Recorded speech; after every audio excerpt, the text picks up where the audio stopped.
Overall, we found 13 water main breaks in the last 2 days.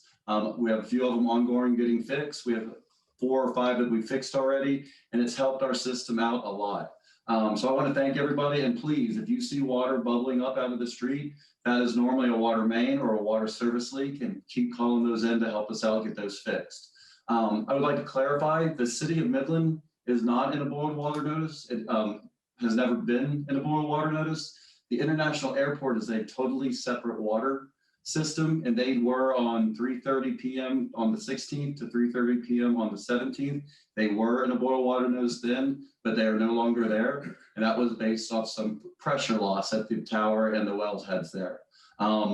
Right now, the city of Midland is great on its water source. We are still flowing a lot of water like all the other cities around us, but we have been able to keep it maintained and keep our pressure up to not need the boil water notice in the city. So just like yesterday, please conserve the water you're using at home until we get all these water mains fixed. And again, just keep turning in water breaks to us as you see them. Carl, can you remind everyone of the number they need to call? It is, yes, please call 432-685-7270. Awesome. And now Morris Williams Jr., our Assistant City Manager, will be giving an update on a few departments. Okay, thank you, Aaron. And thanks to the citizens of Midland for your patience as we all work through this together. Just a quick update on our solid waste services. Our landfill is open, and we've also opened our citizens collection station, which is up north on A Street, off of A Street in Air Park. And we are running our solid waste trucks. We're running slowly to make sure we do it safely, but we are up and running, and we will work until we can get a single pass of every container in the city. And so just have patience with us. We are running, and that's about it. That's all I have on those. Any other updates besides solid waste? Our customer service department, we've been closed at City Hall to conserve power, and we had some outages and such, but we appreciate everybody's patience on that. If you call in to City Hall, our phones have been kind of jammed, but if you will give us a chance, we'll get back to you, and we'll work with you on whatever issues you have. Thank you. And now we'll turn it over to Mayor Payton. Thanks, Aaron, and thanks to the entire team. And once again, all you guys that are on the line with us, thanks for helping us get messages out, clear things up, and control some of the misinformation that's out there sometimes that gets legs and gets away from us before we have a chance to address it. But on a little bit of a, I guess you could say, a lighthearted note, but serious note, it really would be helpful if you guys could continue to reinforce the message for us that it's not a good idea to ice skate on the duck pond. Looks like a lot of fun, but it already brings back memories of me ice skating on a pond as a kid and falling through. So I don't even want to think about that much either. So just stay on top of that. We've been keeping up with the updates from the governor. I know that people have been paying attention and have learned more about ERCOT in the last few days than they ever wanted to know. And even though here in the city, we seem to be on the other side, so to speak, of this issue, I know there are still many people dealing with issues, but not nearly as we were dealing with over the last 72 hours. But it would be very helpful if we would continue at least through tomorrow and as we get into the weekend to be very conscientious about conserving your energy usage, conserving your gas usage.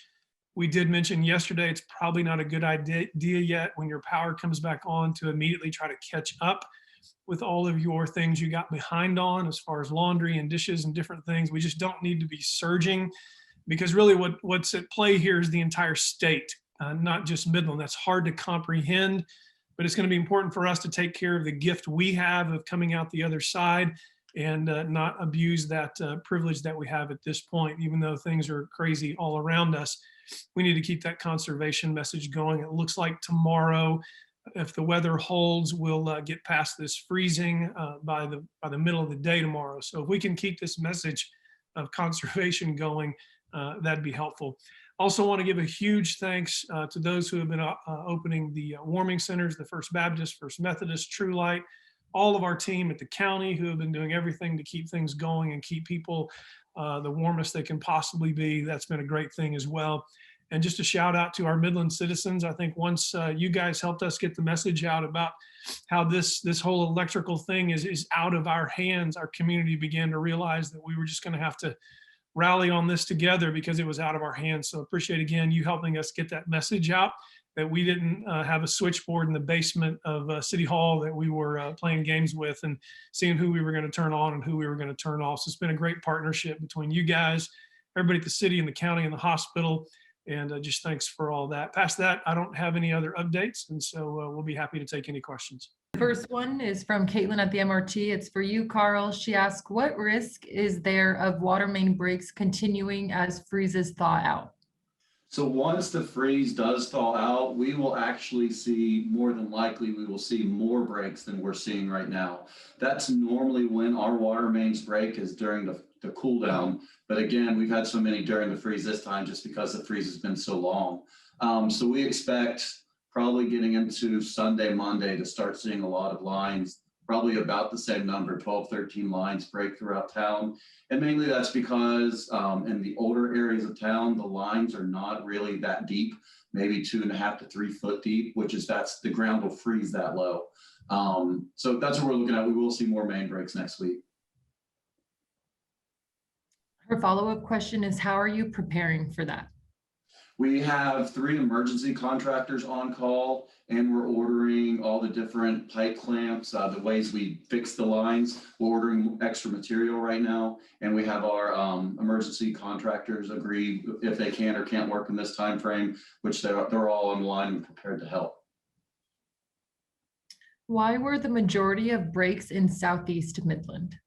As I mentioned a minute ago, it's the older area of town. So the older area of towns, we didn't have the same regulations that we do today, where the water lines should be at least 4 foot deep. So those lines are anywhere from 2 to 3 foot deep, which that's above the freeze line of the soil. We're having to ramp up things that you would have never expected. And as you've heard already, and as you're well aware, we're looking at something like, has been referred to as a once in a century situation here with weather. And so our city team, along with the county team, and really, quite frankly, the unified command team that we've been utilizing throughout the COVID crisis has been very beneficial to come together and even show us how this teamwork can move in the future so we can put up warming places pretty quick. And we were able to do that very fast already. And if we were ever to have another one of these situations again, even if we were told there was going to be freezing happening, I don't think any of us ever had any idea that we would have the situation statewide that would cause us the problems we had. So we're even better prepared than we were. We were prepared before this happened. We've learned more about preparation because of our dependence upon what's happening in the state. And hopefully this will never happen again, but the partnership between the Unified Command Team has been very helpful in that. When did you make the call that the Bush Center was not needed? What factors went into making that call? We were basically trying to do everything we can to conserve the energy that was going to take to ramp up the Bush Center.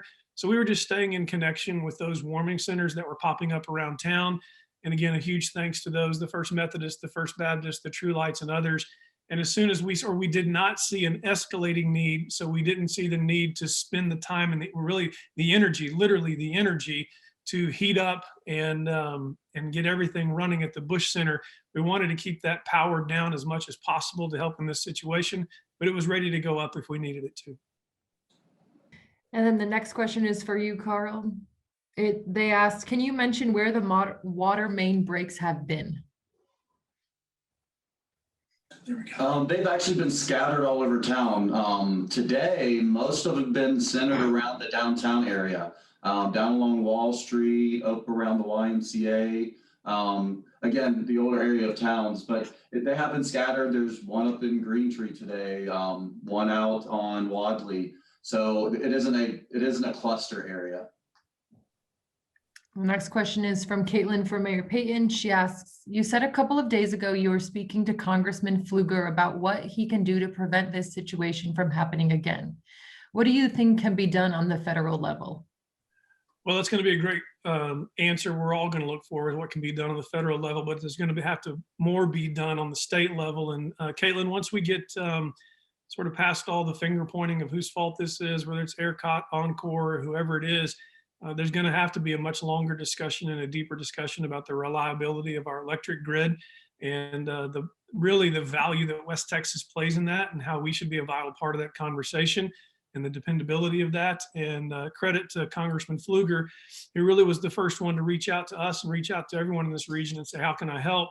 And it's really just partnering along with Congressman Pfluger to make sure we're on the same message when we get to the place where, Caitlin, when this is in the back of everyone's mind, and by next week, when the majority of people kind of forget about this, that how this happened and what happened is not forgotten at the state level in Austin and at the federal level. And we're doing everything we can to show the value of West Texas and the Permian Basin and the supply of energy so that these kinds of things don't have to happen. So what I'm hoping will happen is this will not become just distant memory, and it will be used for us to do the things we need to do for the reliability of the Texas grid, both at the state level and the federal level.